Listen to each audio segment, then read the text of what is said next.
सत श्री अकाल दोस्तों, तुसीं वेख रहे हो डोर स्टैप एजुकेशन पॉइंट। उम्मीद करदा तुसीं सारे वधिया होवोगे। सो दोस्तों, अज दी अपनी जिहड़ी वीडियो है ये वीडियो नंबर 8 है, जिथे आपां बाल विकास ते सिक्ख्या शास्त्र दे कुछ प्रश्नां नूं डिस्कस करन जा रहे हां जी, जिहड़े कि तुहाडे प्रीवियस ईयर दे विचों ही लए गए ने। इस सैशन नूं आपां 24 दसंबर 2021 वाले PS टैट नूं ध्यान दे विच रखते हुए बना रहे हां जी। ते ये जिहड़ी वीडियो होएगी ये कंप्लीटली हैल्पफुल होएगी पेपर 1 ते पेपर 2 लई। सो दोस्तों, अज की वीडियो नूं करते हैं शुरू।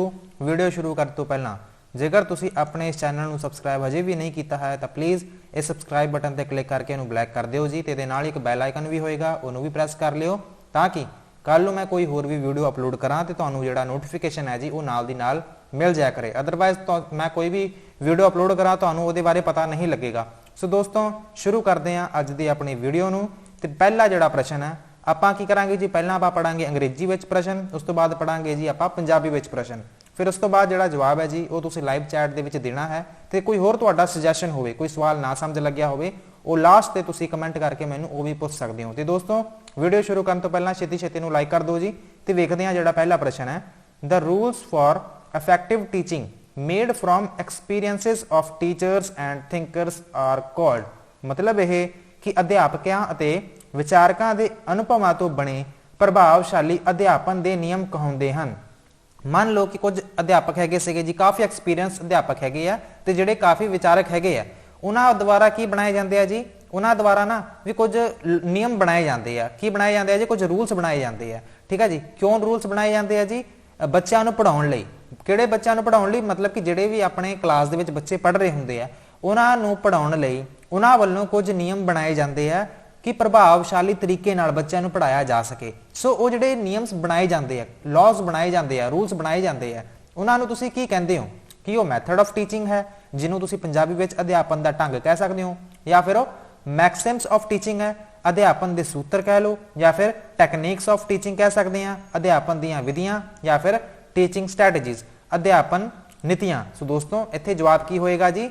सो दोस्तों, जिहड़े कि टीचर्स एंड थिंकर वालों, अध्यापकों और विचारकों वालों उन्हां दे अनुभवां तो जिहड़े प्रभावशाली अध्यापन नियम बनाए जाते हैं जी, उन्होंने तुसीं कहंदे हो मैक्सिम ऑफ टीचिंग। इहदे बारे भी आपां गल कर लेने जी। मैक्सिम ऑफ टीचिंग हुंदे की आ? ये कुछ इहो जिहे रूल्स हुंदे आ जिहदे विच तुसीं जिहड़ा टीचिंग जिहड़ा भी टीचिंग लर्निंग मटीरियल है, या फिर कह लो कि जिहड़ा तुहाडी टीचिंग स्ट्रैटेजी होएगी, तुसीं उहनूं बहुत ही प्रभावशाली ढंग नाल क्लास दे विच प्रेजेंट करदे हो। कि कुछ चीज़ां होंदियां ना, जिवें कि आपां नूं पता हुंदा जिहड़ियां अपणियां बुक्स होंदियां ना तैयार कीतियां जांदियां, या फिर जदों भी टीचर क्लास दे विच आउंदा है वो पढ़ाउंदा है, सो वो की करदा है जी, वो ना मैक्सिमम ऑफ टीचिंग नूं ध्यान दे विच रखदे होए ही क्लास दे विच बच्चों नूं पढ़ाउंदा है। मान लो कि तुहानूं ना तुसीं मैथ का चैप्टर पढ़ रहे थे, सो पहला तुहानूं नंबर सिस्टम पढ़ाया जाता, ठीक है ना जी, पहला तुहानूं नंबर सिस्टम पढ़ाया जाता, उस तो बाद दीयां जिहड़ियां बाकीयां औखियां चीज़ां होंदियां वो तुहानूं पढ़ाइयां जांदियां। मतलब यही है ना कि पहला तुहानूं सौखी चीज़ पढ़ाई जाती है, उस तो बाद औखी चीज़ पढ़ाई जाती है, उस तो बाद होर औखी चीज़ पढ़ाई जाती है। ठीक है ना जी। सो मैक्सिमम ऑफ टीचिंग भी काफ़ी सारे होंगे हैं, जिवें कि ईजी टू कंपलैक्स हो गया। सो इस तरह के ही होंगे हैं जी। मतलब ये कि नोन टू अननोन, कि तुसी मतलब कि सौखियां चीज़ां पहलां दसियां जांदियां हैं जी, ते औखियां चीज़ां बाद विच दसियां जांदियां, मतलब कि लैवल सैट कीता हुंदा। सो ये कुछ तरीके होंगे हैं जी, कुछ लॉज होंगे है जिहदे अंडर तुहानूं जिहड़ा भी कह लो कि कुछ जिहड़े रूल्स होंगे ना उहदे अकॉर्डिंग जे आपां बच्चों नूं पढ़ाउंदे आ ते बहुत ही प्रभावशाली तरीके नाल पढ़ाया जा सकता है बच्चों नूं। इत्थे तुसीं लगा सकते हो सही जवाब अध्यापन के सूत्र ऑप्शन नंबर बी नूं टिक। इस दे नाल ही चलदे हां जी अज दे अपने अगले प्रश्न ते। अगला जिहड़ा प्रश्न है इहदे विच तुहानूं इह पुछिया जा रहा, primary school children will learn most effectively in an atmosphere. Primary school के विद्यार्थी इस वातावरण में सब तो वध प्रभावशाली ढंग नाल सीखणगे। सो मान लो कि प्रभावशाली मतलब कि प्राइमरी स्कूल के बच्चे हैगे आ वो किहड़े वातावरण दे विच सारे नालों प्रभावशाली ढंग नाल सीख सकदे आ। सो इहदे विच 4 ऑप्शन हैगे आ, इन्हां नूं पढ़दे आ ते उस तो बाद तुसीं जवाब दो। पहला आपां पढ़दे आ अंग्रेजी च, where their emotional needs are met and they feel that they are valued. मतलब यह कि जिथे उन्हां दीयां भावनात्मक जरूरतां पूरीआं हुंदियां हन अते वो महसूस करते हैं कि उन्हां दा मुल है। मतलब यह कि इत्थे जिहड़े बच्चे होणगे उन्हां दीयां जिहड़ियां इमोशनल नीड्स होणगियां, जिवें उन्हां नूं प्यार की लोड़ है, ठीक है ना जी, गुस्से की लोड़ है, मतलब कि कई बार वो काम ना करनगे तो फिर आपां नूं गुस्सा भी करना पैना। मतलब कि जिहड़ियां भी उन्हां दीयां इमोशनल नीड्स होणगियां आपां उन्हां नूं पूरा करांगे ते वो जो कुछ फील करते हैं, ठीक है ना जी, उन्हां दा भी आपां चंगी तरह ध्यान रखांगे कि ये होएगा। या फिर ऑप्शन नंबर बी कि where the teacher is authoritative and clearly dictates what should be done. मतलब है कि जिथे अध्यापक ਅਧਿਕਾਰਕ ਹੈ ਅਤੇ ਸਪਸ਼ਟ ਦੱਸਦਾ ਹੈ ਕਿ ਕੀ ਕੀਤਾ ਜਾਣਾ ਚਾਹੀਦਾ ਹੈ। मतलब कि अध्यापक है ਜਿਹੜਾ ਉਹ ਕੀ ਆਰਡਰ ਡਿਕਟੇਟਿੰਗ ਕਰ ਰਿਹਾ ਹੈ, मतलब कि ਕੁਝ ਵੀ ਰੂਲਸ ਪਾਸ ਕਰ ਰਿਹਾ ਹੈ ਕਿ ਹਾਂ ਵੀ ਬੱਚੇ ਤੂੰ ਐ ਨਹੀਂ ਕਰਨਾ ਸੀ, मतलब है ना ਵੀ ਸਾਰੇ ਹੀ ਰੂਲਸ ਵਗੈਰਾ ਉਹਦੇ ਤੇ ਥੋਪ ਰਿਹਾ ਹੈ। ਕਿ ਇਹ ਜਵਾਬ ਸਹੀ ਹੋਏਗਾ ਜਾਂ ਫਿਰ option number C where the focus and stress are only on mastering primarily cognitive skills of reading, writing and mathematics। मतलब ਇਹ ਕਿ ਜਿੱਥੇ ਕੇਂਦਰ ਅਤੇ ਹੋਰ ਮੁੱਢਲੇ ਤੌਰ ਤੇ ਸਿਰਫ ਪੜਨ ਲਿਖਣ ਤੇ ਗਣਿਤ ਦੀਆਂ ਬੌਧਿਕ ਨਿਪੁੰਨਤਾਵਾਂ ਵਿੱਚ ਮੁਹਾਰਤ ਹਾਸਲ ਕਰਨ ਤੇ ਹੁੰਦਾ ਹੈ।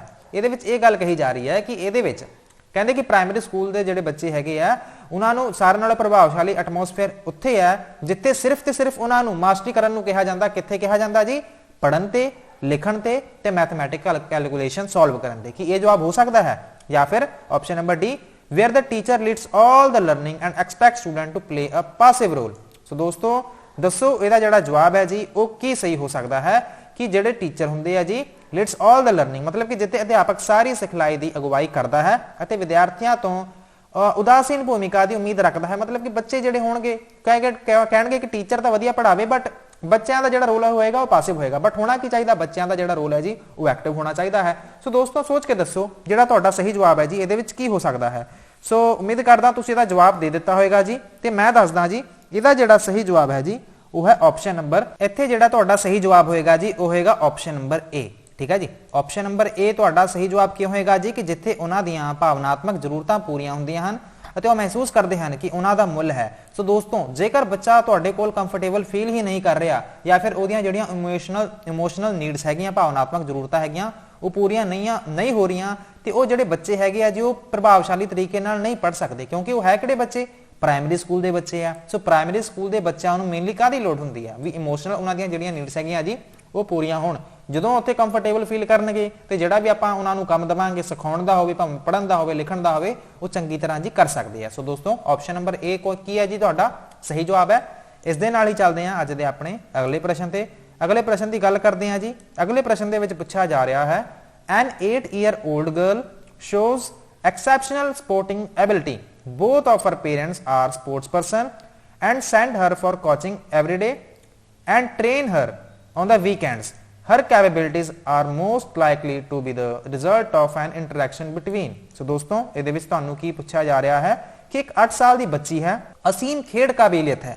ਠੀਕ ਹੈ ਜੀ, मतलब कि ਉਹ ਸਪੋਰਟਸ ਪਰਸਨ ਹੈ, ਬਹੁਤ ਵਧੀਆ ਖੇਡਦੀ ਹੈ ਜੀ। ਉਹਦੇ ਮਾਤਾ ਪਿਤਾ ਵੀ ਖਿਡਾਰੀ ਹੈਗੇ ਸੀ ਤੇ ਰੋਜ਼ ਉਹਨੂੰ ਕੋਚਿੰਗ ਵੀ ਭੇਜਦੇ ਸੀਗੇ। ਠੀਕ ਹੈ ਨਾ ਜੀ, ਖਿਡਾਰੀ ਤਾਂ ਹੈਗੇ ਸੀ, ਉਹ ਵੀ ਖਿਡਾਰੀ ਸੀ, ਉਹਨਾਂ ਦੀ ਜਿਹੜੀ ਬੇਟੀ ਹੈ ਉਹ ਵੀ ਖਿਡਾਰੀ ਹੈ ਤੇ ਉਹਨੂੰ ਰੋਜ਼ ਕੋਚਿੰਗ ਵੀ ਭੇਜਦੇ ਆ ਸਪੋਰਟਸਮੈਨ ਦੇ ਲਈ ਤੇ ਹਫਤੇ ਦੇ ਅਖੀਰ ਤੇ ਉਸ ਨੂੰ ਸਿਖਲਾਈ ਦਿੰਦੇ ਹਨ। ਠੀਕ ਹੈ ਨਾ ਜੀ, ਹਰ ਹਫਤੇ मतलब ਉਹਨੂੰ ਕੋਚਿੰਗ ਵਗੈਰਾ ਭੇਜਦੇ ਆ ਤੇ ਉਸ ਦੀਆਂ ਸਮਰੱਥਾਵਾਂ ਇਹਨਾਂ ਵਿਚਕਾਰ ਪਰਸਪਰ ਅਸਰ ਦਾ ਸਿੱਟਾ ਹੈ। मतलब कि ਤੁਸੀਂ ਇਹ ਦੱਸਣਾ ਹੈ ਕਿ ਇਹ ਜੋ ਰਿਜ਼ਲਟ ਆਇਆ ਉਹਦੀਆਂ ਜਿਹੜੀਆਂ ਕੈਪੇਬਿਲਿਟੀਜ਼ ਹੈਗੀਆਂ ਇਹਨਾਂ ਦੇ ਵਿੱਚ ਕਿਹਨਾਂ ਦੋ ਚੀਜ਼ਾਂ ਦੇ ਵਿੱਚ ਇੰਟਰੈਕਸ਼ਨ ਹੋਈ ਕਿ ਇਹ ਜਿਹੜਾ ਰਿਜ਼ਲਟ ਹੈ मतलब कि ਉਹਦੀ ਸਪੋਰਟਸਮੈਨ ਵਾਲੀ ਜਿਹੜੀ ਸਪੋਰਟਸ ਪਰਸਨ ਵਾਲੀ ਜਿਹੜੀ ਸਪਿਰਿਟ ਹੈ ਉਹ ਸਾਹਮਣੇ ਨਿਕਲ ਕੇ ਆਈ। ਹੈਰੀਡਿਟੀ ਐਂਡ ਐਨਵਾਇਰਨਮੈਂਟ, ਅਨੁਮਾਨਸਿਕ ਜੱਦੀ ਅਤੇ ਵਾਤਾਵਰਣ, ਡਿਸਪਲਿਨ ਐਂਡ ਨਿਊਟ੍ਰੀਸ਼ਨ, ਅਨੁਸ਼ਾਸਨ ਅਤੇ ਪੋਸ਼ਣ, ਗਰੋਥ ਐਂਡ ਡਿਵੈਲਪਮੈਂਟ, ਤਰੱਕੀ ਅਤੇ ਵਿਕਾਸ ਜਾਂ ਫਿਰ ਹੈਲਥ ਐਂਡ ਟ੍ਰੇਨਿੰਗ, ਸਿਹਤ ਅਤੇ ਸਿਖਲਾਈ। ਸੋ ਦੋਸਤੋ ਸੋਚ ਕੇ ਦੱਸੋ ਇਹਦਾ ਜਿਹੜਾ ਜਵਾਬ ਹੈ ਜੀ ਉਹ ਕੀ ਸਹੀ ਹੋਵੇਗਾ। ਇਸ ਪ੍ਰਸ਼ਨ ਦਾ ਜਿਹੜਾ ਸਹੀ ਜਵਾਬ ਹੈ ਜੀ ਉਹ ਕੀ ਹੋਏਗਾ? ਆਪਸ਼ਨ ਨੰਬਰ ਏ। ਆਪਸ਼ਨ ਨੰਬਰ ਏ ਹੀ ਕਿਉਂ ਹੋਏਗਾ? ਬਾਕੀ ਵੀ ਕਿਉਂ ਨਹੀਂ ਹੋਣਗੇ? ਕਿਉਂਕਿ ਆਪਾਂ ਹੈਰੀਡਿਟੀ ਐਂਡ ਐਨਵਾਇਰਨਮੈਂਟ ਨੂੰ ਪਹਿਲਾਂ ਹੀ ਸਮਝਿਆ ਹੋਇਆ ਹੈ। ਮੈਂ ਇਹਦੀਆਂ ਥਿਊਰੀ ਵਾਲੀ ਕਲਾਸਿਸ ਕਾਫੀ 6-7 ਮਹੀਨੇ ਪਹਿਲਾਂ ਮੈਂ ਤੁਹਾਨੂੰ ਦੱਸਿਆ ਸੀ, ਤੁਸੀਂ ਸ਼ਾਇਦ ਉਹ ਵੀਡੀਓ ਨਾ ਵੇਖੀ ਹੋਵੇ, ਜੇਕਰ ਨਹੀਂ ਵੇਖੀ ਤਾਂ ਜ਼ਰੂਰ ਵੇਖ ਲਿਓ। ਇਹਦੇ ਵਿੱਚ ਮੈਂ ਇਹ ਦੱਸਿਆ ਸੀਗਾ ਕਿ ਹੈਰੀਡਿਟੀ ਐਂਡ ਐਨਵਾਇਰਨਮੈਂਟ, ਮੰਨ ਲਓ ਮੈਂ ਇੱਕ ਐਗਜ਼ਾਮਪਲ ਦਿੰਨਾ, ਇੱਕ ਨਾ ਮਾਪਿਓ ਸੀਗੇ, ਉਹਦਾ ਜਿਹੜਾ ਡੈਡੀ ਸੀ ਉਹ ਸੀਗਾ ਡਾਕਟਰ। ਠੀਕ ਹੈ ਜੀ, ਉਹ ਕੀ ਸੀ? ਡਾਕਟਰ ਸੀ ਤੇ ਉਹਦਾ ਜਿਹੜਾ ਬੇਟਾ ਹੋਇਆ ਨਾ मतलब कि ਆਪਾਂ ਉਮੀਦ ਇਹ ਕਰਦੇ ਹੁੰਨੇ ਆ ਨਾ ਕਿ ਜੇ ਇਹਨਾਂ ਦਾ ਕੋਈ ਬੇਟਾ ਹੁੰਦਾ ਹੈ ਜਾਂ ਫਿਰ ਬੇਟੀ ਹੁੰਦੀ ਹੈ ਤੇ ਉਹ ਵੀ ਇਹਨਾਂ ਵਰਗਾ ਇੰਟੈਲੀਜੈਂਟ ਹੋਏਗਾ। ਠੀਕ ਹੈ ਨਾ ਜੀ, मतलब ਮੰਨ ਲਓ ਇਹਨਾਂ ਦਾ ਇੱਕ ਬੇਬੀ ਹੋ ਗਿਆ, ਉਹ ਜਿਹੜਾ ਬੇਬੀ ਸੀ ਨਾ ਉਹ ਵੀ ਇਹਨਾਂ ਵਾਂਗ ਇੰਟੈਲੀਜੈਂਟ ਸੀ। ਬਟ ਇਹ ਕੋਈ ਜ਼ਰੂਰੀ ਨਹੀਂ ਹੈਗਾ, ਬਟ ਆਪਾਂ ਮੇਨਲੀ ਮੰਨ ਕੇ ਚੱਲਦੇ ਹੁੰਨੇ ਆ ਕਿ ਜਿਹੜੀ ਹੈਰੀਡਿਟੀ ਹੁੰਦੀ ਆ ਉਹ ਕਾਫੀ ਹੱਦ ਤੱਕ ਇਹਨਾਂ ਤੇ ਜਿਹੜਾ ਪ੍ਰਭਾਵ ਹੈ ਜੀ ਉਹ ਪਾਉਂਦੀ ਹੈ। ਜਦੋਂ ਇਹ ਵੱਡਾ ਹੋ ਕੇ ਡਾਕਟਰ ਬਣ ਗਿਆ, ਠੀਕ ਹੈ ਨਾ ਜੀ, मतलब ਆਪਾਂ ਇਹਨੂੰ ਕੀ ਕਵਾਂਗੇ?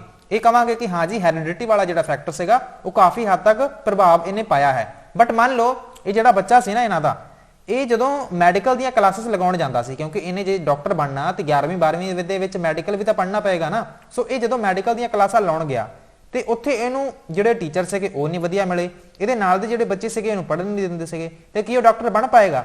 ਜੇਕਰ ਇਹਦੇ ਨੰਬਰ ਹੀ ਨਾ ਆਏ, ਇਹ +2 ਦੇ ਵਿੱਚ ਫੇਲ ਹੋ ਗਿਆ, ਤੇ ਕਿਵੇਂ ਡਾਕਟਰ ਬਣ ਸਕਦਾ ਹੈ? ਸੋ ਮਤਲਬ ਕੀ ਹੈ ਕਿ ਜਿਹੜਾ এনवायरमेंट ਹੈ, ਜਿਹੜਾ ਕਿਉਂਕਿ ਟੀਚਰ ਜੋ ਕੁਝ ਪੜ੍ਹਾ ਰਿਹਾ ਕਲਾਸਰੂਮ ਦੇ ਵਿੱਚ ਉਹ ਸਾਰਾ এনवायरमेंट ਦਾ ਰੋਲ ਹੈ ਨਾ। ਸੋ এনवायरमेंट ਨੇ ਵੀ ਰੋਲ ਪਲੇ ਕੀਤਾ ਤੇ ਕੱਲ ਨੂੰ ਇਹ ਡਾਕਟਰ ਨਾ ਬਣ ਪਾਇਆ।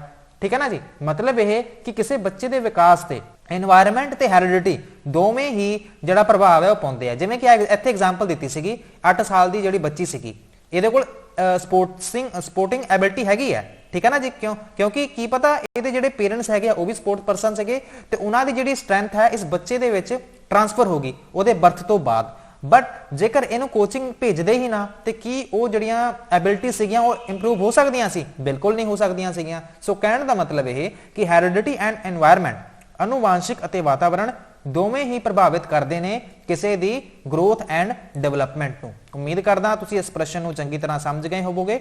ਚੱਲਦੇ ਹਾਂ ਜੀ ਅਗਲੇ ਪ੍ਰਸ਼ਨ ਤੇ। ਟਿਕ ਕਰ ਸਕਦੇ ਹੋ ਆਪਸ਼ਨ ਨੰਬਰ ਏ ਤੇ। ਅਗਲਾ ਜਿਹੜਾ ਪ੍ਰਸ਼ਨ ਹੈ ਇਹਦੇ ਬਾਰੇ ਆਪਾਂ ਗੱਲ ਕਰਦੇ ਹਾਂ।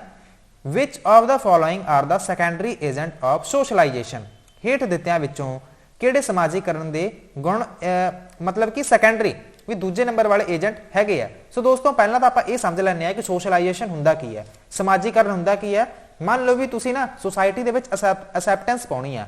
ਜੇਕਰ ਮੰਨ ਲਓ ਵੀ ਤੁਹਾਨੂੰ ਪੰਜਾਬੀ ਨਹੀਂ ਆਉਂਦੀ, ਵੀ ਪੰਜਾਬ ਦੇ ਲੋਕਾਂ ਨਾਲ ਤੁਸੀਂ ਕਿਵੇਂ ਰਲ ਮਿਲ ਸਕਦੇ ਹੋ? ਮਤਲਬ ਠੀਕ ਆ ਤੁਹਾਨੂੰ ਹਿੰਦੀ ਵੀ ਆਉਂਦੀ ਹੋਗੀ, ਬਟ ਜੇ ਤੁਹਾਨੂੰ ਹਿੰਦੀ ਵੀ ਨਾ ਆਉਂਦੀ ਹੋਈ, ਇੰਗਲਿਸ਼ ਵੀ ਨਾ ਆਉਂਦੀ ਹੋਈ, ਤੁਹਾਨੂੰ ਫ੍ਰੈਂਚ ਆਉਂਦੀ ਹੋਈ, ਫਿਰ ਤੁਸੀਂ ਇਹਨਾਂ ਲੋਕਾਂ ਨਾਲ ਕਿਵੇਂ ਰਲ ਸਕਦੇ ਹੋ? ਵੀ ਜੇਕਰ ਤੁਸੀਂ ਇੱਥੇ ਰਹਿਣਾ, ਫਿਰ ਮਤਲਬ ਕਿ ਤੁਹਾਨੂੰ ਉਸ ਭਾਸ਼ਾ ਦਾ ਵਿਕਾਸ ਕਰਨਾ ਪਊਗਾ, ਜਾਂ ਫਿਰ ਕੋਈ ਹੋਰ ਭਾਸ਼ਾ ਜਿੱਥੇ ਕਿਤੇ ਹੋਰ ਜਾਂਦੇ ਹੋ, ਜਿਵੇਂ ਕਿ ਅਸੀਂ ਬਾਹਰ ਜਾਂਦੇ ਆ। ਬਾਹਰ ਜਾਣ ਲਈ ਆਪਾਂ ਕੀ ਕਰਦੇ ਆ? ਉੱਥੇ ਦੇ ਜਿਹੜੇ ਨੋਰਮਸ ਐਂਡ ਕਲਚਰ ਹੈਗੇ ਥੋੜਾ ਬਹੁਤ ਉਹਨਾਂ ਨੂੰ ਫੋਲੋ ਕਰਦੇ ਆ ਨਾ। ਮਤਲਬ ਕਿ ਆਪਾਂ ਕਿਸੇ ਸਮਾਜ ਦੇ ਵਿੱਚ ਅਸੈਪਟੈਂਸ ਲਈ ਉਹਨਾਂ ਦੇ ਕੁਝ ਕਲਚਰ ਨੂੰ, ਉਹਨਾਂ ਦੀਆਂ ਜਿਹੜੀਆਂ ਸੋਸ਼ਲ ਨੋਰਮਸ ਹੁੰਦੇ ਆ, ਕੁਝ ਰੂਲਸ ਹੁੰਦੇ ਆ, ਉਹਨਾਂ ਨੂੰ ਆਪਾਂ ਫੋਲੋ ਕਰ ਲੈਂਦੇ ਆ। ਸੋ ਇਹ ਕੀ ਹੈ? ਇਹਨੂੰ ਆਪਾਂ ਕਹਿੰਦੇ ਆ ਜੀ ਸੋਸ਼ਲਾਈਜੇਸ਼ਨ। ਸੋ ਜਿਵੇਂ ਕਿ ਇੱਕ ਬੱਚਾ ਹੈ, ਉਹ ਜਦੋਂ ਵੀ ਗੁਆਂਢ ਦੇ ਵਿੱਚੋਂ ਲੰਘਦਾ ਹੈ ਉਹ ਸਾਰਿਆਂ ਨੂੰ ਸਤਿ ਸ਼੍ਰੀ ਅਕਾਲ ਜ਼ਰੂਰ ਬੁਲਾਊਗਾ। ਠੀਕ ਹੈ ਨਾ ਜੀ। ਸੋ ਉਹਦੇ ਘਰਦਿਆਂ ਨੇ ਸਿਖਾਇਆ ਹੁੰਦਾ ਨਾ ਤੈਨੂੰ ਕਿ ਸਮਾਜ ਦੇ ਵਿੱਚ ਜੇ ਅਸੈਪਟੈਂਸ ਚਾਹੀਦੀ ਹੈ, ਸਾਰਿਆਂ ਦੀ ਰਿਸਪੈਕਟ ਕਰ, ਫਿਰ ਹੀ ਹਨਾ ਤੈਨੂੰ ਪੁੱਛਣਗੇ। ਸੋ ਇਹ ਕੀ ਹੈ ਜੀ? ਸੋਸ਼ਲਾਈਜੇਸ਼ਨ ਹੁੰਦਾ। ਸੋ ਸੋਸ਼ਲਾਈਜੇਸ਼ਨ ਦੇ ਵਿੱਚ ਇਹ ਸੈਕੰਡਰੀ ਏਜੰਟ ਪੁੱਛ ਰਿਹਾ। ਪ੍ਰਾਇਮਰੀ ਏਜੰਟ ਵੀ ਤੁਸੀਂ ਪੁੱਛੋਗੇ ਕਿ ਸਰ ਉਹਦੇ ਬਾਰੇ ਵੀ ਫਿਰ ਦੱਸ ਦਿਓ। ਪਹਿਲਾਂ ਆਪਾਂ ਗੱਲ ਕਰਦੇ ਹਾਂ ਸੈਕੰਡਰੀ ਏਜੰਟ ਹੈ ਕੌਣ?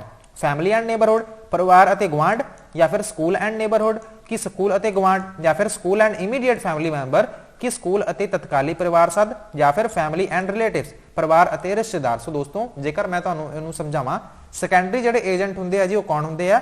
School and neighbourhood. ਸੋ ਦੋਸਤੋ ਇੱਥੇ ਜਿਹੜਾ ਤੁਹਾਡਾ ਸਹੀ ਜਵਾਬ ਹੋਏਗਾ ਜੀ option number B. School and neighbourhood ਕੀ ਹੈ ਜੀ? ਇਹ ਤੁਹਾਡੇ ਹੈਗੇ ਆ ਜੀ ਸੈਕੰਡਰੀ ਏਜੰਟ। ਸੋ ਜੇਕਰ ਆਪਾਂ ਇਹਨੂੰ ਚੰਗੀ ਤਰ੍ਹਾਂ ਸਮਝਣ ਦੀ ਕੋਸ਼ਿਸ਼ ਕਰੀਏ, ਕਿਉਂਕਿ ਮੈਂ ਤੁਹਾਨੂੰ ਦੱਸਿਆ ਸੀਗਾ ਕਿ ਮੈਂ ਤੁਹਾਨੂੰ ਪ੍ਰਾਇਮਰੀ ਏਜੰਟ ਬਾਰੇ ਵੀ ਦੱਸੂਗਾ। ਸੋ ਜੇਕਰ ਆਪਾਂ ਪ੍ਰਾਇਮਰੀ ਏਜੰਟ ਬਾਰੇ ਸਮਝੀਏ, ਜਿਹਨੂੰ ਤੁਸੀਂ ਕਹਿ ਸਕਦੇ ਹੋ ਕਿ ਜਿਹੜੇ ਪ੍ਰਾਥਮਿਕ ਹੁੰਦੇ ਆ ਪੰਜਾਬੀ ਵਿੱਚ, ਸੋ ਇਹਦੀ ਜੇ ਆਪਾਂ ਗੱਲ ਕਰਦੇ ਆ ਪ੍ਰਾਇਮਰੀ ਏਜੰਟ, ਜਿਵੇਂ ਕਿ ਆਪਣੀ ਫੈਮਿਲੀ ਹੋਗੀ। ਠੀਕ ਹੈ ਨਾ ਜੀ। ਫੈਮਿਲੀ ਨੂੰ ਆਪਾਂ ਕਹਿ ਸਕਦੇ ਆ ਉਹ ਕੀ ਹੈ ਜੀ? ਪ੍ਰਾਇਮਰੀ ਏਜੰਟ ਆਪਾਂ ਉਹਨਾਂ ਨੂੰ ਕਹਿ ਸਕਦੇ ਆ। ਠੀਕ ਹੈ ਨਾ ਜੀ। ਪ੍ਰਾਇਮਰੀ ਨੂੰ ਆਪਾਂ ਕਿਹਨੂੰ ਕਹਿ ਸਕਦੇ ਆ ਜੀ? ਫੈਮਿਲੀ ਨੂੰ। ਕਿਉਂਕਿ ਬੱਚਾ ਜੋ ਕੁਝ ਵੀ ਸਿੱਖਦਾ ਹੈ ਉਹ ਘਰ ਤੋਂ ਹੀ ਸਿੱਖਦਾ ਨਾ, ਮੇਨਲੀ ਫੈਮਿਲੀ ਤੋਂ ਸਿੱਖਦੇ ਆ ਜੀ। ਸੋ ਫੈਮਿਲੀ ਕੀ ਹੈ ਜੀ? ਪ੍ਰਾਇਮਰੀ ਹੈ। ਸੋ ਆਪਸ਼ਨ ਨੰਬਰ ਏ ਤਾਂ ਬਿਲਕੁਲ ਨਹੀਂ ਹੋ ਸਕਦਾ ਨਾ, ਤੇ ਆਪਸ਼ਨ ਨੰਬਰ ਸੀ ਦੇ ਵਿੱਚ ਵੀ ਫੈਮਿਲੀ ਮੈਂਬਰ ਆ ਗਏ। ਸੋ ਆਪਸ਼ਨ ਨੰਬਰ ਏ ਤੇ ਬੀ, ਸੀ ਤੇ ਵੈਸੇ ਐਲੀਮੀਨੇਟ ਹੋ ਗਿਆ। ਪੁੱਛ ਕੀ ਰਿਹਾ? ਇਹ ਸੈਕੰਡਰੀ ਏਜੰਟ ਬਾਰੇ ਪੁੱਛ ਰਿਹਾ। ਸੋ ਸੈਕੰਡਰੀ ਜਿਹੜਾ ਏਜੰਟ ਹੈ ਉਹ ਕੌਣ ਹੈ ਜੀ? ਸਕੂਲ ਐਂਡ ਨੇਬਰਹੁਡ, ਸਕੂਲ ਅਤੇ ਗੁਆਂਢ। ਠੀਕ ਹੈ ਨਾ ਜੀ। ਸੋ ਆਪਸ਼ਨ ਨੰਬਰ ਬੀ ਤੇ ਤੁਸੀਂ ਕਰ ਸਕਦੇ ਹੋ ਟਿਕ। ਇਸ ਦੇ ਨਾਲ ਹੀ ਚੱਲਦੇ ਹਾਂ ਆਪਾਂ ਅਗਲੇ ਪ੍ਰਸ਼ਨ ਤੇ। ਅਗਲਾ ਜਿਹੜਾ ਪ੍ਰਸ਼ਨ ਹੈ, according to Lev Vygotsky the primary cause of cognitive development is. Lev Vygotsky अनुसार बौद्धिक विकास का मुढ़ला कारण की है? सो दोस्तों इन्हां दी जिहड़ी थ्योरी है लेव वैगोट्स्की दी, ये भी आप पढ़ चुके हैं, जिहदे विच मैं तुहानूं सारियां गल्लां एक्सप्लेन कीतियां सीगियां। सो उस अकॉर्डिंग तुहानूं ये जिहड़ा प्रश्न है जी आना ही चाहिए है। इक्विलिब्रेशन संतुलन करना, सोशल इंटरैक्शन, समाजिक परस्पर प्रभाव, या फिर एडजस्टमेंट ऑफ मैंटल स्कीमा, मानसिक योजना की व्यवस्था, या फिर स्टिमुलस रिस्पॉन्स पेयरिंग, उत्साह क्रिया जोड़। सो दोस्तों ਇਹਦਾ ਜਿਹੜਾ ਜਵਾਬ ਹੈ ਜੀ ਮੈਂ ਤੁਹਾਨੂੰ ਸਿੱਧਾ ਸਹੀ ਹੀ ਦੱਸੂਗਾ ਕੀ ਜਵਾਬ ਹੈ ਜੀ। ਸੋ ਦੋਸਤੋ ਆਪਾਂ ਲੈਵ ਵੈਗੋਟਸਕੀ ਦੀ ਜਦੋਂ ਵੀ ਗੱਲ ਕਰਦੇ ਆ, ਉਹਨਾਂ ਦੀ ਜਿਹੜੀ ਮੇਨਲੀ ਕੋਗਨੀਟਿਵ ਡਿਵੈਲਪਮੈਂਟ ਦੀ ਥਿਊਰੀ ਸੀਗੀ ਉਹ ਕਿਹਦੇ ਤੇ ਆਧਾਰਿਤ ਸੀਗੀ ਜੀ? ਬੇਸਡ ਸੀਗੀ ਉਹ ਸੀਗੀ ਸੋਸ਼ਲ ਤੇ, ਸੋਸਾਇਟੀ ਤੇ। ਮਤਲਬ ਕਿ ਬੱਚਾ ਸੋਸਾਇਟੀ ਤੋਂ ਹੀ ਸੋਸ਼ਲ ਇੰਟਰੈਕਸ਼ਨ ਕਰੇਗਾ, ਫਿਰ ਹੀ ਉਹਦਾ ਜਿਹੜਾ ਕੋਗਨੀਟਿਵ ਡਿਵੈਲਪਮੈਂਟ ਹੈ ਜੀ ਉਹ ਹੋਵੇਗਾ। ਇਹਨਾਂ ਨੇ ਮੇਨਲੀ ਹੈ ਨਾ ਵੀ ਸਪੀਚ ਦੇ ਬਾਰੇ ਵੀ ਗੱਲ ਕੀਤੀ ਸੀਗੀ ਲੈਵ ਵੈਗੋਟਸਕੀ ਨੇ।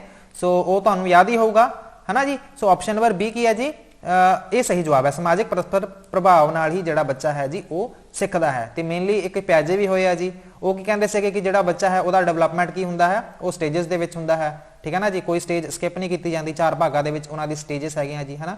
ਤੁਹਾਨੂੰ ਯਾਦ ਹੋਊਗਾ ਸੈਂਸਰੀ ਮੋਟਰ ਹੈ, ਪ੍ਰੀ ਆਪਰੇਸ਼ਨਲ ਹੈ, ਫਿਰ ਉਸ ਤੋਂ ਬਾਅਦ ਕੰਕਰੀਟ ਆਪਰੇਸ਼ਨਲ ਹੈ, ਫਿਰ ਉਸ ਤੋਂ ਬਾਅਦ ਫਾਰਮਲ ਆਪਰੇਸ਼ਨਲ ਹੈ, ਏजेस ਵੀ ਤੁਹਾਨੂੰ ਯਾਦ ਹੋਣਗੀਆਂ। ਅੱਗੇ ਵੇਖਦੇ ਹਾਂ ਅਗਲਾ ਪ੍ਰਸ਼ਨ। In a progressive classroom setup, the teacher facilitates learning by providing an environment that ਇੱਕ ਵਿਕਾਸਸ਼ੀਲ ਕਲਾਸਰੂਮ ਸੈਟਅਪ ਵਿੱਚ ਅਧਿਆਪਕ ਸਿਖਲਾਈ ਨੂੰ ਇੱਕ ਅਜਿਹਾ ਵਾਤਾਵਰਣ ਪ੍ਰਦਾਨ ਕਰਕੇ ਵਧਾਉਂਦਾ ਹੈ ਜਿਹੜਾ, ਠੀਕ ਹੈ ਜੀ, promote discovery, is restrictive, discourages inclusion ਜਾਂ ਫਿਰ encourages repetition, ਖੋਜ ਨੂੰ ਪ੍ਰੋਤਸਾਹਨ ਦਿੰਦਾ ਹੈ, ਬੰਦਸ਼ੀ ਹੈ ਜਾਂ ਫਿਰ ਸੰਮੇਲਨ ਨੂੰ ਨਿਰਉਤਸਾਹਿਤ ਕਰਦਾ ਹੈ ਜਾਂ ਫਿਰ ਦੁਹਰਾਈ ਨੂੰ ਉਤਸ਼ਾਹਿਤ ਕਰਦਾ ਹੈ। ਸੋ ਦੋਸਤੋ ਪ੍ਰੋਗਰੈਸਿਵ ਕਲਾਸਰੂਮ ਦੀ ਇਹ ਗੱਲ ਹੈ ਜੀ, ਉਹ ਕੀਤੀ ਜਾ ਰਹੀ ਹੈ। ਪ੍ਰੋਗਰੈਸਿਵ ਕਲਾਸਰੂਮ ਦੇ ਵਿੱਚ ਮੇਨਲੀ ਹੁੰਦਾ ਕੀ ਹੈ, ਮੇਨਲੀ ਆਪਾਂ ਕੀ ਕਰਦੇ ਹਾਂ ਜੀ, ਇਜ਼ ਰਿਸਟ੍ਰਿਕਟਿਵ ਤਾਂ ਨਹੀਂ ਹੁੰਦਾ, ਠੀਕ ਹੈ ਨਾ ਜੀ। ਪ੍ਰੋਗਰੈਸਿਵ ਇਹ ਕੀ ਹੁੰਦਾ ਹੈ ਜੀ, ਮਤਲਬ ਕਿ ਇਹ ਥੋੜੀ ਜਿਹੀ ਪੋਜ਼ਿਟਿਵ ਗੱਲ ਕਰਦਾ ਹੈ। ਆਪਸ਼ਨ ਨੰਬਰ ਬੀ ਹੋ ਗਿਆ ਗਲਤ। ਡਿਸਕਰੇਜ ਇਨਕਲੂਜਨ, ਇਨਕਲੂਜਨ ਤਾਂ ਚੰਗੀ ਗੱਲ ਹੈ ਨਾ, ਸੋ ਇਹ ਗਲਤ ਹੋ ਗਿਆ ਜੀ। ਇਨਕਰੇਜ ਰੈਪੀਟੀਸ਼ਨ, ਵੀ ਸਿਰਫ ਰੱਟਾ ਹੀ ਲਗਾਉਣਾ ਹੈ ਨਾ, ਇਹ ਵੀ ਗੱਲ ਠੀਕ ਨਹੀਂ ਹੈਗੀ।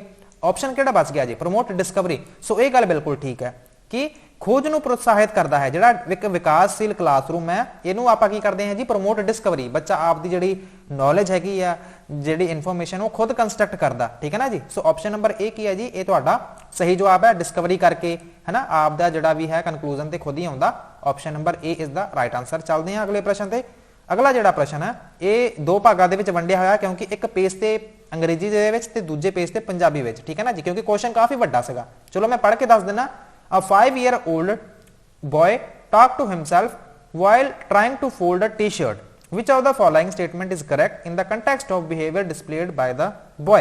So ਦੋਸਤੋ ਇੱਕ ਕੀ ਹੈ, ਇੱਕ 5 ਸਾਲਾਂ ਦਾ ਬੱਚਾ ਹੈ, ਉਹ ਟੀ-ਸ਼ਰਟ ਨੂੰ ਤੈਅ ਲਗਾਉਂਦਾ ਹੈ। ਉਹ ਤੈਅ ਲਗਾਉਣ ਦੀ ਜਦੋਂ ਵੀ ਕੋਸ਼ਿਸ਼ ਕਰਦਾ ਹੈ ਤਾਂ ਆਪਣੇ ਆਪ ਨਾਲ ਗੱਲ ਕਰਦਾ ਹੈ ਕਿ ਹਾਂ ਵੀ ਮੈਂ ਆ ਕੰਮ ਕਰ ਰਿਹਾ ਸੀ, ਵਟਐਵਰ, ਮਤਲਬ ਕਿ ਕੁਝ ਗੱਲਬਾਤ ਕਰ ਰਿਹਾ, ਠੀਕ ਹੈ ਨਾ, ਜਾਂ ਫਿਰ ਕਹਿ ਲਓ ਖੁਦ ਨੂੰ ਗਾਈਡ ਕਰ ਰਿਹਾ।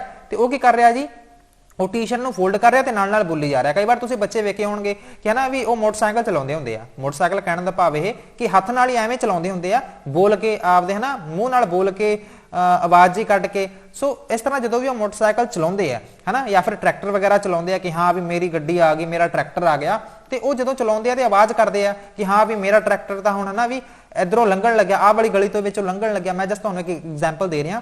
ਸੋ ਜਦੋਂ ਉਹ ਗੱਲ ਕਰਦੇ ਆ, ਇਸੇ ਤਰ੍ਹਾਂ ਹੀ ਮਤਲਬ ਉਹ 5 ਸਾਲਾਂ ਦਾ ਜਿਹੜਾ ਬੱਚਾ ਹੈ ਉਹ ਟੀ-ਸ਼ਰਟ ਤੈਅ ਕਰਾਉਂਦੇ ਲਗਾਉਂਦੇ ਹੋਏ ਬੋਲ ਰਿਹਾ ਹੈ। ਸੋ ਲੜਕੇ ਦੁਆਰਾ ਦਿਖਾਏ ਗਏ ਵਿਵਹਾਰ ਨੂੰ, ਮਤਲਬ ਉਹ ਜੋ ਕੁਝ ਬੋਲ ਰਿਹਾ ਹੈ ਵਿਵਹਾਰ ਦੇ ਸੰਦਰਭ ਵਿੱਚ ਹੇਠਾਂ ਦਿੱਤਿਆਂ ਵਿੱਚੋਂ ਕਿਹੜਾ ਕਥਨ ਸਹੀ ਹੈ। ਸੋ ਥੱਲੇ ਦਿੱਤੇ ਗਏ ਤੁਸੀਂ ਜਿਹੜੇ ਸਟੇਟਮੈਂਟ ਹੈਗੇ ਆ ਜੀ, ਇਹਨਾਂ ਨੂੰ ਤੁਸੀਂ ਪੜ੍ਹਨਾ ਹੈ ਤੇ ਜਵਾਬ ਦੇਣਾ ਹੈ।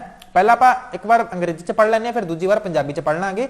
Jean Piaget and Lev Vygotsky would explain this as egocentric nature of child thoughts. ਵੀ ਜੀਨ ਪਿਆਜੇ ਜਿਹੜੇ ਹੈਗੇ ਆ ਜਾਂ ਫਿਰ ਲੈਵ ਵਾਇਗੋਟਸਕੀ ਹੈਗੇ ਆ, ਇਹ ਐਕਸਪਲੇਨ ਕਰਨਗੇ as a egocentric nature of child thought. Egocentric ਮੈਂ ਤੁਹਾਨੂੰ ਦੱਸਿਆ ਸੀਗਾ ਨਾ ਜੀ, ਈਗੋਸੈਂਟਰਿਕ ਦੇ ਵਿੱਚ ਬੱਚਾ ਆਪਦੇ ਬਾਰੇ ਹੀ ਕਾਫੀ ਕੁਝ ਸੋਚਦਾ ਹੈ, ਇਹ ਗੱਲ ਵੀ ਇਹਨਾਂ ਨੇ ਕਹੀ ਹੈ।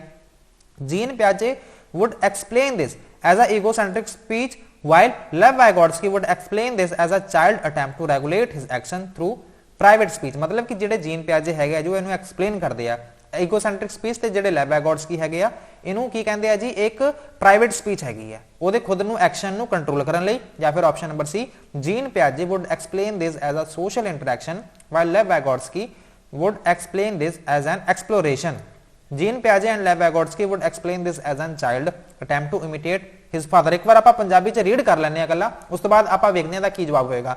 ਜੀਨ ਪਿਆਜੇ ਤੇ ਲੈਵ ਵਾਇਗੋਟਸਕੀ ਇਸ ਨੂੰ ਬੱਚੇ ਦੇ ਵਿਚਾਰਾਂ ਤੇ ਆਪ ਕੇਂਦਰਿਤ ਈਗੋਸੈਂਟਰਿਕ ਸੁਭਾਅ ਦੇ ਤੌਰ ਤੇ ਵਰਣਨ ਕਰਨਗੇ। ਆਪਸ਼ਨ ਨੰਬਰ ਬੀ, ਜੀਨ ਪਿਆਜੇ ਇਸ ਦਾ ਸਵੈ ਕੇਂਦਰਿਤ ਗੱਲ ਦੇ ਤੌਰ ਤੇ ਵਰਣਨ ਕਰੇਗਾ, ਜਦਕਿ ਲੈਵ ਵਾਇਗੋਟਸਕੀ ਇਸ ਦਾ ਬੱਚੇ ਨੂੰ ਨਿੱਜੀ ਗੱਲ ਰਾਹੀਂ ਉਸ ਦੇ ਕੰਮਾਂ ਨੂੰ ਨਿਯੋਜਨ ਕਰਨ ਦੇ ਤੌਰ ਤੇ ਵਰਣਨ ਕਰੇਗਾ। ਜਾਂ ਫਿਰ ਆਪਸ਼ਨ ਨੰਬਰ ਸੀ, ਜੀਨ ਪਿਆਜੇ ਇਸ ਦਾ ਸਮਾਜਿਕ ਪਰਸਪਰ ਪ੍ਰਭਾਵ ਦੇ ਤੌਰ ਤੇ ਵਰਣਨ ਕਰੇਗਾ, ਜਦਕਿ ਲੈਵ ਵਾਇਗੋਟਸਕੀ ਇਸ ਦੇ ਖੋਜ ਪੜਤਾਲ ਦੇ ਤੌਰ ਤੇ ਵਰਣਨ ਕਰੇਗਾ। ਜਾਂ ਫਿਰ ਆਪਸ਼ਨ ਨੰਬਰ ਡੀ, ਜੀਨ ਪਿਆਜੇ ਅਤੇ ਲੈਵ ਵਾਇਗੋਟਸਕੀ ਇਸ ਨੂੰ ਬੱਚੇ ਦੁਆਰਾ ਉਸ ਦੇ ਪਿਤਾ ਦੀ ਨਕਲ ਕਰਨ ਦੀ ਕੋਸ਼ਿਸ਼ ਦੇ ਤੌਰ ਤੇ ਵਰਣਨ ਕਰਨਗੇ। ਸੋ ਦੋਸਤੋ ਵੇਖਦੇ ਹਾਂ ਇਹਦਾ ਕੀ ਜਵਾਬ ਤੁਸੀਂ ਦਿੱਤਾ ਹੈ ਜਾਂ ਨਹੀਂ। ਸੋ ਇੱਥੇ ਜਿਹੜਾ ਤੁਹਾਡਾ ਸਹੀ ਜਵਾਬ ਹੋਏਗਾ ਨਾ, ਇਹਦਾ ਜਵਾਬ ਹੋਏਗਾ ਆਪਸ਼ਨ ਨੰਬਰ ਬੀ।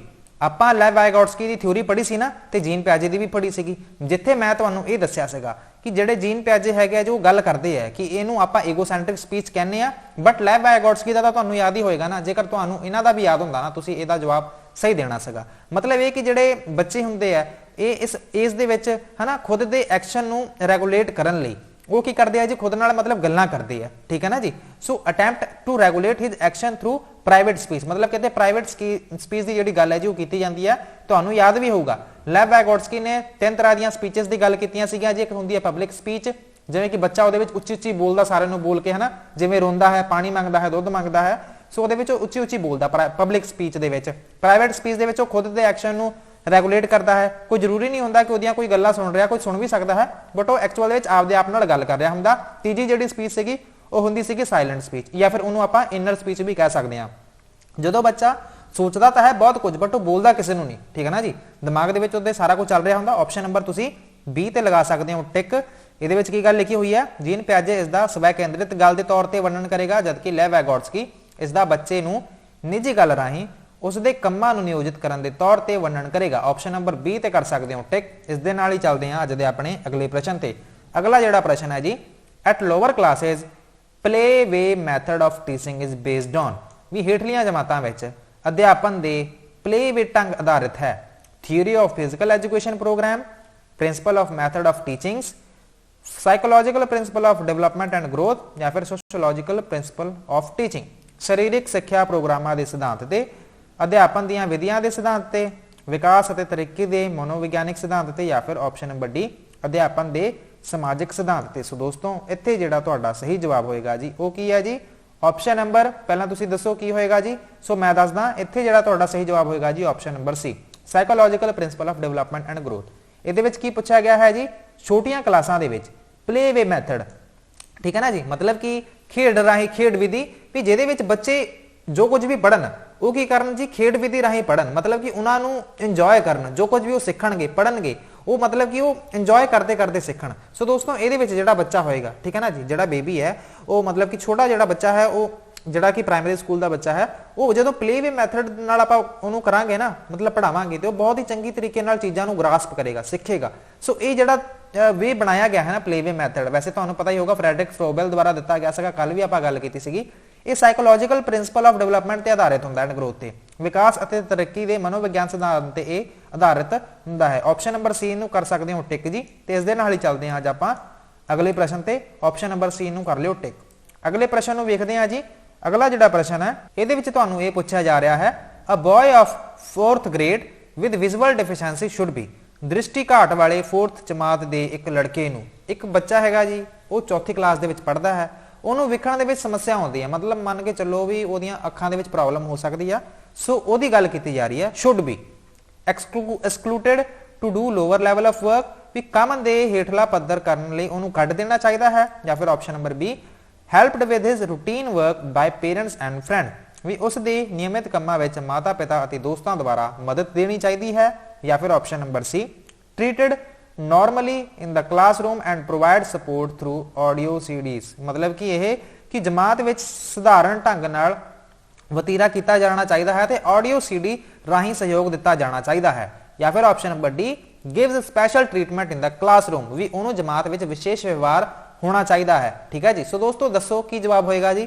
ਮੰਨ ਲਓ ਵੀ ਕਲਾਸ ਦੇ ਵਿੱਚ ਘੱਟ ਦ੍ਰਿਸ਼ਟੀ ਵਾਲਾ ਬੱਚਾ ਆ ਗਿਆ ਚੌਥੀ ਕਲਾਸ ਦੇ ਵਿੱਚ, ਤੁਸੀਂ ਉਹਨੂੰ ਕਿਵੇਂ ਕਰ ਸਕਦੇ ਹੋ? ਆਪਸ਼ਨ ਨੰਬਰ ਏ ਤਾਂ ਨਹੀਂ ਕਰ ਸਕਦੇ। ਆਪਸ਼ਨ ਨੰਬਰ ਏ ਚ ਲਿਖਿਆ ਕੀ ਹੈ ਵੀ ਉਹਨੂੰ ਕਲਾਸ ਦੇ ਵਿੱਚ ਬਾਹਰ ਕੱਢ ਦਿਓ, ਇਹਦਾ ਮਤਲਬ ਇਹੀ ਹੋਇਆ ਨਾ। ਸੋ ਇਹ ਆਪਸ਼ਨ ਤਾਂ ਨਹੀਂ ਕਰ ਸਕਦੇ ਨਾ ਆਪਾਂ। ਇਨਕਲੂਸਿਵ ਐਜੂਕੇਸ਼ਨ ਦੇ ਵਿੱਚ ਇਹ ਗੱਲ ਕਿੱਥੇ ਲਿਖੀ ਹੋਈ ਹੈ? ਆਪਸ਼ਨ ਨੰਬਰ ਬੀ ਵੇਖੋ, ਵੀ helped with his routine work by parents and friends, भी उसके नियमित कामों में माता पिता के दोस्तों द्वारा मदद देनी चाहिए है। कि यह जवाब सही हो सकता है?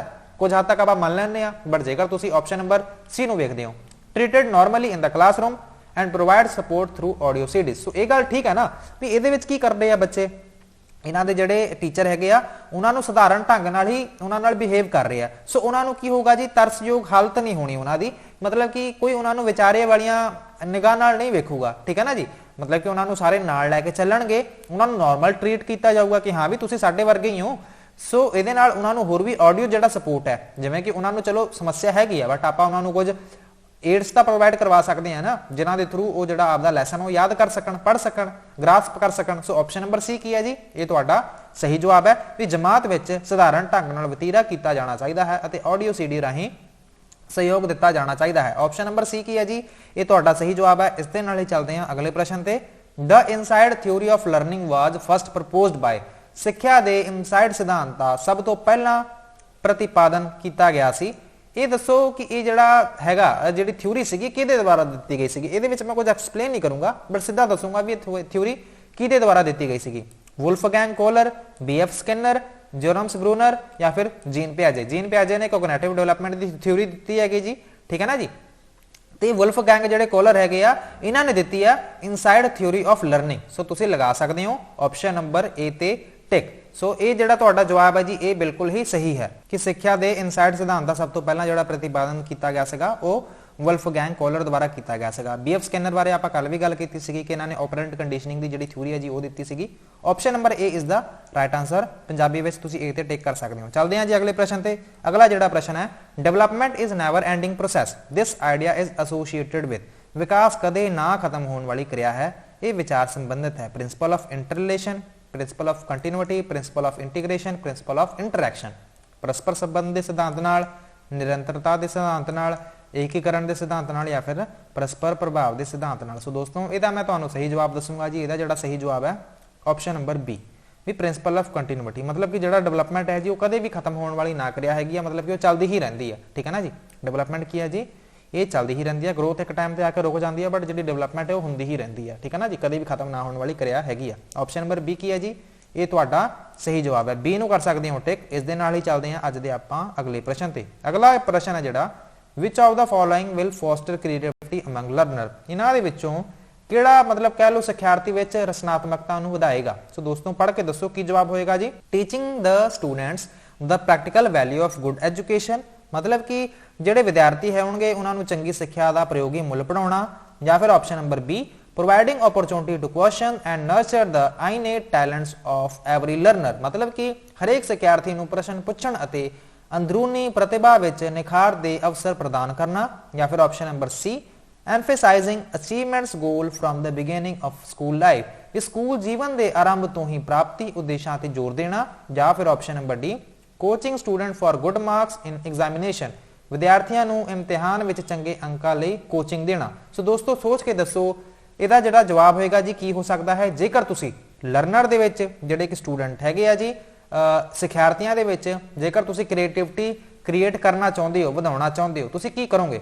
Teaching the student with practical value of goods education, ਇਹ ਹੋ ਸਕਦਾ ਹੈ। ਜਾਂ ਫਿਰ ਆਪਸ਼ਨ ਨੰਬਰ B ਕਿ providing opportunities to question and nurture the innate talent of every learner. ਜਾਂ ਫਿਰ emphasizing achievement goal from the beginning of school life. ਜਾਂ ਫਿਰ ਕੋਚਿੰਗ ਗੁੱਡ ਮਾਰਕਸ ਦੀ ਗੱਲ ਕੀਤੀ ਜਾ ਰਹੀ ਹੈ ਜਿੱਥੇ ਕਿ coaching student for good marks. So ਇਹ ਜਵਾਬ ਤਾਂ ਬਿਲਕੁਲ ਗਲਤ ਹੈ ਜੀ, ਠੀਕ ਹੈ ਜੀ। ਸੋ ਇੱਥੇ ਕੀ ਲਿਖਿਆ ਹੋਇਆ, ਇੱਥੇ ਕੀ ਫੋਸਟਰ ਕ੍ਰੀਏਟਿਵਿਟੀ ਦੀ ਗੱਲ ਕੀਤੀ ਜਾ ਰਹੀ ਹੈ। ਜੇਕਰ ਤੁਸੀਂ practical value of good education ਦਿਓਗੇ ਤੇ ਕੀ ਉਹਦੇ ਨਾਲ ਕ੍ਰੀਏਟਿਵਿਟੀ ਡਿਵੈਲਪ ਹੋ ਸਕਦੀ ਹੈ, ਮੈਨੂੰ ਨਹੀਂ ਲੱਗਦਾ। ਜੇਕਰ ਤੁਸੀਂ ਉਹਨੂੰ emphasizing achievement goals from the beginning of school life, ਸਿਰਫ ਉਹਨਾਂ ਨੂੰ ਤੁਸੀਂ ਅਚੀਵਮੈਂਟ ਦੀ ਹੀ ਗੱਲ ਕਰਨੀ ਹੈ ਕਿ ਤੁਸੀਂ ਹਾਂ ਵੀ ਤਰੱਕੀ ਕਰਦੇ ਰਹੋ, ਬਸ ਇੰਨਾ ਕੁ ਮਤਲਬ ਅਚੀਵਮੈਂਟ ਆਫ ਗੋਲਸ, ਇਹ ਜਵਾਬ ਹੋਏਗਾ ਬਿਲਕੁਲ ਨਹੀਂ। ਬਟ ਜੇਕਰ ਆਪਾਂ ਉਹਨੂੰ ਓਪਰਚੁਨਿਟੀਜ਼ ਪ੍ਰੋਵਾਈਡ ਕਰਾਂਗੇ, ਮਤਲਬ ਕਿ ਆਪਾਂ providing opportunities to question and nurture the innate talents of every learner, ਕਿ ਹਰੇਕ ਸਿੱਖਿਆਰਥੀ ਨੂੰ ਪ੍ਰਸ਼ਨ ਪੁੱਛਣ ਅਤੇ ਅੰਦਰੂਨੀ ਪ੍ਰਤਿਭਾ ਵਿੱਚ ਨਿਖਾਰ ਦੇ ਅਵਸਰ ਪ੍ਰਦਾਨ ਜਦੋਂ ਆਪਾਂ ਕਰਾਂਗੇ, ਇਹਦੇ ਨਾਲ ਜਿਹੜੀ ਰਚਨਾਤਮਕਤਾ ਹੈਗੀ ਹੈ, ਕ੍ਰੀਏਟਿਵਿਟੀ ਹੈਗੀ ਆ, ਉਹ ਇਨਕਰੀਜ਼ ਹੋਏਗੀ। ਆਪਸ਼ਨ ਨੰਬਰ B ਕੀ ਹੈ ਜੀ, ਇਹ ਤੁਹਾਡਾ ਸਹੀ ਜਵਾਬ ਹੈ। ਇਸ ਦੇ ਨਾਲ ਹੀ ਚੱਲਦੇ ਹਾਂ ਅੱਜ ਦੇ ਆਪਣਾ ਅਗਲੇ ਪ੍ਰਸ਼ਨ ਤੇ। ਅਗਲਾ ਜਿਹੜਾ ਪ੍ਰਸ਼ਨ ਹੈ ਜੀ, which of the following is a characteristics of gifted learner, ਹੇਠ ਦਿੱਤਿਆਂ ਵਿੱਚੋਂ ਕਿਹੜੀ ਗੁਣਵਾਨ ਸਿੱਖਿਆਰਥੀ ਦੀ ਇੱਕ ਵਿਸ਼ੇਸ਼ਤਾ ਹੈ। He gets feel aggressive and frustrated. He can feel understimulated and bored if class activities are not challenging enough. ਜਾਂ ਫਿਰ he is highly temperamental. He engages in ritualistic behavior like hand flopping, rocking, etc. ਉਹ ਆਕਰਮਣਸ਼ੀਲ ਅਤੇ ਖਿੜਿਆ ਮਹਿਸੂਸ ਕਰਦਾ ਹੈ। ਜੇਕਰ ਜਮਾਤ ਕਿਰਿਆਵਾਂ ਚੁਣੌਤੀਪੂਰਨ ਨਹੀਂ ਹਨ ਤਾਂ ਉਹ ਘੱਟ ਉਤਸ਼ਾਹਿਤ ਅਤੇ ਬੋਰ ਮਹਿਸੂਸ ਕਰਦਾ ਹੈ। ਜਾਂ ਫਿਰ ਉਹ ਬਹੁਤ ਅਧਿਕ ਮਿਜਾਜੀ ਹੈ। ਜਾਂ ਫਿਰ ਉਹ ਹੱਥ ਲਹਿਰਾਉਣ, ਝੂਲਣ ਆਦਿ ਵਿਵਹਾਰ ਵਿੱਚ ਲੱਗਿਆ ਹੋਇਆ ਹੈ। ਸੋ ਦੋਸਤੋ ਇੱਥੇ ਜਿਹੜਾ ਤੁਹਾਡਾ ਸਹੀ ਜਵਾਬ ਹੋਏਗਾ ਜੀ ਕੀ ਹੋਏਗਾ ਕਿ ਗਿਫਟਡ ਲਰਨਰ ਦੀ ਜਿਹੜੀ ਕਰੈਕਟਰਿਸਟਿਕਸ ਹੈ, ਮਤਲਬ ਗੁਣ ਪੁੱਛ ਰਹੇ ਆ। ਸੋ ਉਹਨੂੰ ਬਹੁਤ ਗੁੱਸਾ ਆਉਂਦਾ। ਕੋਈ ਜ਼ਰੂਰੀ ਨਹੀਂ ਹੈਗਾ ਕਿ ਜਿਹੜੇ ਗਿਫਟਡ ਸਟੂਡੈਂਟ ਹੈਗੇ ਆ ਉਹਨਾਂ ਨੂੰ ਗੁੱਸਾ ਆਵੇ। ਹੀ ਇਜ਼ ਹਾਈਲੀ ਟੈਂਪਰਾਮੈਂਟਲ, ਇਹ ਵੀ ਜ਼ਰੂਰੀ ਨਹੀਂ ਕਿ ਉਹ ਬਹੁਤ ਜ਼ਿਆਦਾ ਅਧਿਕ ਮਿਜਾਜੀ ਹੈ, ਇਹ ਵੀ ਗੱਲ ਠੀਕ ਨਹੀਂ ਹੈਗੀ। ਆਪਸ਼ਨ ਨੰਬਰ D ਨੂੰ ਵੇਖੋ ਕਿ ਉਹ engage in ritualistic behavior like hand flopping, rocking, etc. ਵੀ ਉਹ ਹੱਥ ਲਹਿਰਾਉਣ, ਝੂਲਣ ਆਦਿ ਵਿਵਹਾਰ ਵਿੱਚ ਲੱਗਿਆ ਹੋਇਆ ਹੈ। ਸੋ ਇਹ ਗੱਲ ਵੀ ਨਹੀਂ ਠੀਕ ਨਹੀਂ ਹੈਗੀ। ਬਟ ਜੇਕਰ ਤੁਸੀਂ ਆਪਸ਼ਨ ਨੰਬਰ B ਨੂੰ ਵੇਖੋ, he can feel understimulated and bored if the class activities are not challenging enough, ਜੇਕਰ ਜਮਾਤ ਕਿਰਿਆਵਾਂ ਚੁਣੌਤੀਪੂਰਨ ਨਹੀਂ ਹਨ ਤਾਂ ਉਹ ਘੱਟ ਉਤਸ਼ਾਹਿਤ ਅਤੇ ਬੋਰ ਮਹਿਸੂਸ ਕਰ ਸਕਦਾ ਹੈ। ਸੋ ਆਪਸ਼ਨ ਨੰਬਰ B ਕੀ ਹੈ ਜੀ, ਇਹ ਤੁਹਾਡਾ ਸਹੀ ਜਵਾਬ ਹੋਏਗਾ। ਠੀਕ ਹੈ ਨਾ ਜੀ। ਆਪਸ਼ਨ ਨੰਬਰ B ਕੀ ਹੈ ਜੀ, ਇਹ ਤੁਹਾਡਾ ਸਹੀ ਜਵਾਬ ਹੋਏਗਾ। Option number B is the right answer. ਇਸ ਤੇ ਤੁਸੀਂ ਕਰ ਸਕਦੇ ਹੋ ਕਲਿੱਕ, ਕਿਉਂਕਿ ਜਦੋਂ ਜਿਹੜਾ ਬੱਚਾ ਹੋਏਗਾ ਉਹ ਬੋਰ ਹੋ ਜਾਏਗਾ, ਮਤਲਬ ਇਹ ਕਿ ਉਹਨਾਂ ਦਾ ਜਿਹੜਾ ਆਈਕਿਊ ਲੈਵਲ ਉਹ ਕਾਫੀ ਹਾਈ ਹੈ ਬਾਕੀ ਬੱਚਿਆਂ ਨਾਲੋਂ। ਜਿਹੜੇ ਕੰਮ ਉਹਨਾਂ ਨੂੰ ਮਿਲਣਗੇ ਕਲਾਸ ਦੇ ਵਿੱਚ ਉਹ ਛੇਤੀ ਤੋਂ ਛੇਤੀ ਕਰਕੇ ਵਿਖਾ ਦੇਣਗੇ, ਕਿਉਂਕਿ ਉਹਨਾਂ ਨੂੰ ਤਾਂ ਸਾਰਾ ਕੁਝ ਆਉਂਦਾ ਹੀ ਹੈ ਨਾ ਇੱਕ ਹਿਸਾਬ ਦਾ। ਉਹਨਾਂ ਦਾ ਜਿਹੜਾ ਆਈਕਿਊ ਲੈਵਲ ਉਹਨਾਂ ਨੂੰ ਚੀਜ਼ਾਂ ਬਹੁਤ ਛੇਤੀ ਸਮਝ ਲੱਗ ਜਾਂਦੀਆਂ। ਸੋ ਜਦੋਂ ਟੀਚਰ ਉਹਨੂੰ ਹੋਰ ਕੋਈ ਐਕਸਟਰਾ ਕੰਮ ਜਾਂ ਫਿਰ ਔਖਾ ਕੰਮ ਨਹੀਂ ਦੇਣਗੇ, ਸੋ ਉਹ ਕਲਾਸ ਦੇ ਵਿੱਚ ਬੋਰ ਹੋ ਜਾਣਗੇ। ਸੋ ਆਪਸ਼ਨ ਨੰਬਰ ਬੀ ਨੂੰ ਕਰ ਸਕਦੇ ਹੋ ਟਿਕ। ਚੱਲਦੇ ਹਾਂ ਜੀ ਅਗਲੇ ਪ੍ਰਸ਼ਨ ਤੇ। ਅਗਲਾ ਜਿਹੜਾ ਪ੍ਰਸ਼ਨ ਹੈ, dyslexia is associated with mental disorder, mathematical disorder, reading disorder या फिर बिहेवियरल डिसऑर्डर। डिसलैक्सिया संबंधित है मानसिक गड़बड़ नाल, गणितिक गड़बड़ नाल या फिर पन गड़बड़ नाल, मतलब कि रीडिंग नाल या फिर व्यवहारिक गड़बड़ नाल। सो दोस्तों ਇਹਦੇ ਵਿੱਚ ਜਿਹੜਾ ਤੁਹਾਡਾ ਸਹੀ ਜਵਾਬ ਹੋਏਗਾ, ਇੱਕ ਤੁਸੀਂ ਤਾਰੇ ਜ਼ਮੀਨ ਪਰ ਮੂਵੀ ਵੇਖੀ ਹੋਏਗੀ, ਜਿਹੜੇ ਉਹਦੇ ਵਿੱਚ ਸ਼ਾਇਦ ਇਸ਼ਾਨ ਹੁੰਦਾ ਮੁੰਡੇ ਦਾ ਨਾਮ, ਉਹਨੂੰ ਜਿਹੜੀ ਬਿਮਾਰੀ ਹੁੰਦੀ ਹੈ ਨਾ ਉਹ ਕੀ ਹੁੰਦੀ ਹੈ ਜੀ, ਉਹਨੂੰ ਡਿਸਲੈਕਸੀਆ ਹੀ ਹੋਇਆ ਹੁੰਦਾ। ਮਤਲਬ ਕਿ ਉਹਨੂੰ ਜਿਹੜੇ ਅੱਖਰ ਹੁੰਦੇ ਆ ਉਹ ਪੁੱਠੇ ਸਿੱਧੇ ਜਿਹੇ ਵਿਖਦੇ ਹੁੰਦੇ ਆ, ਮਤਲਬ ਕਿ ਉਹਨੂੰ ਫਿਰ ਪੜਨ ਦੇ ਵਿੱਚ ਤਕਲੀਫ ਹੁੰਦੀ ਹੈ ਨਾ। ਜੇਕਰ ਉਹਨੂੰ ਪੜਨ ਦੇ ਵਿੱਚ ਤਕਲੀਫ ਹੋ ਰਹੀ ਆ ਤੇ ਆਬਵੀਅਸ ਜੀ ਗੱਲ ਉਹ ਲਿਖ ਵੀ ਨਹੀਂ ਪਾਏਗਾ। ਸੋ ਇਹਦਾ ਮਤਲਬ ਇਹ ਹੈ ਕਿ ਇਹ ਪੜਨ ਦੇ ਨਾਲ ਨਾਲ ਲਿਖਣ ਦੀ ਵੀ ਪ੍ਰੋਬਲਮ ਹੈਗੀ ਆ। ਮੇਨਲੀ ਆਪਾਂ ਮੰਨ ਕੇ ਚੱਲਦੇ ਹੁੰਨੇ ਆ, ਵੈਸੇ ਉਹਨੂੰ ਡਿਸਗ੍ਰਾਫੀਆ ਕਹਿੰਦੇ ਆ, ਲਿਖਣ ਦੀ ਜਿਹੜੀ ਸਮੱਸਿਆ ਹੁੰਦੀ ਆ। ਸੋ ਇਹਦੇ ਵਿੱਚ ਡਿਸਲੈਕਸੀਆ ਇਹਦਾ ਜਵਾਬ ਹੈ ਰੀਡਿੰਗ ਡਿਸਆਰਡਰ। ਆਪਸ਼ਨ ਨੰਬਰ ਸੀ ਕੀ ਹੈ ਜੀ, ਇਹ ਤੁਹਾਡਾ ਸਹੀ ਜਵਾਬ ਹੈ। Dyslexia is the right answer. ਕਿ ਜਿਹੜਾ ਡਿਸਲੈਕਸੀਆ ਜਿਹੜਾ ਸਮੱਸਿਆ ਹੈ ਵੀ ਉਹ ਬੱਚਿਆਂ ਦੇ ਵਿੱਚ ਹੁੰਦੀ ਹੈ ਜਦੋਂ ਬੱਚੇ ਉਹਨਾਂ ਅੱਖਰਾਂ ਨੂੰ ਪੜ੍ਹ ਨਾ ਸਕਣ, ਵੀ ਉਹਨਾਂ ਨੂੰ ਭੁਲੇਖਾ ਪੈ ਜਾਂਦਾ ਕਿ ਉਹ ਜਿਹੜੇ ਅੱਖਰ ਹੁੰਦੇ ਨੇ ਜਿਵੇਂ ਕਿ ਉਹ ਪੁੱਠਾ ਪੜ੍ਹਦੇ ਆ, ਜਿਵੇਂ ਡੌਗ ਨੂੰ ਗੋਡ ਪੜ੍ਹਦੇ ਆ, ਠੀਕ ਹੈ ਨਾ ਜੀ। ਉਹਨਾਂ ਨੂੰ ਬੀ ਜਾਂ ਫਿਰ ਡੀ ਦੇ ਵਿੱਚ ਬਹੁਤ ਜ਼ਿਆਦਾ ਸਮੱਸਿਆ ਹੁੰਦੀ ਹੈ, ਕਨਫਿਊਜ਼ ਹੋ ਜਾਂਦੇ ਆ ਕਿ ਵੀ ਇਹ ਲਿਖਿਆ ਕੀ ਹੋਇਆ, ਤਾਂ ਕਰਕੇ ਉਹਨਾਂ ਨੂੰ ਬਹੁਤ ਜ਼ਿਆਦਾ ਤਕਲੀਫ ਹੁੰਦੀ ਹੈ, ਪੜ੍ਹਨ ਦੇ ਵਿੱਚ ਸਮੱਸਿਆ ਹੁੰਦੀ ਹੈ। ਆਪਸ਼ਨ ਨੰਬਰ ਸੀ ਨੂੰ ਕਰ ਸਕਦੇ ਹੋ ਟਿਕ। ਚੱਲਦੇ ਹਾਂ ਜੀ ਅੱਜ ਦੇ ਆਪਣੇ ਲਾਸਟ ਪ੍ਰਸ਼ਨ ਤੇ।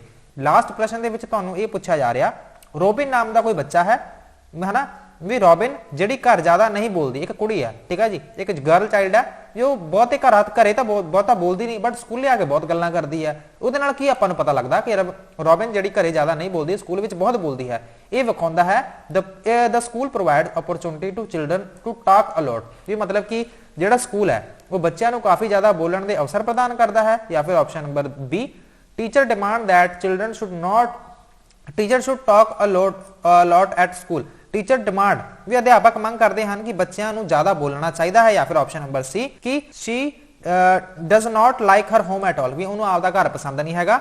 ਜਾਂ ਫਿਰ option number D, her thoughts get acknowledged by school, ਕਿ ਉਹਦੇ ਜਿਹੜੇ ਥਾਟਸ ਹੈਗੇ ਆ ਜੀ ਉਹਨਾਂ ਨੂੰ ਨਾ ਸਕੂਲੇ ਕਦਰ ਉਹਦੀ ਕੀਤੀ ਜਾਂਦੀ ਹੈ, ਵੀ ਪੁੱਛੇ ਜਾਂਦੇ ਆ, ਪ੍ਰਵਾਨਗੀ ਦਿੱਤੀ ਜਾਂਦੀ ਹੈ ਉਹਦੇ ਜਿਹੜੇ ਥਾਟਸ ਹੈਗੇ, ਵਿਚਾਰ ਹੈਗੇ। ਸੋ ਦੋਸਤੋ ਸੋਚ ਕੇ ਦੱਸੋ ਕੀ ਜਵਾਬ ਹੋਏਗਾ ਜੀ।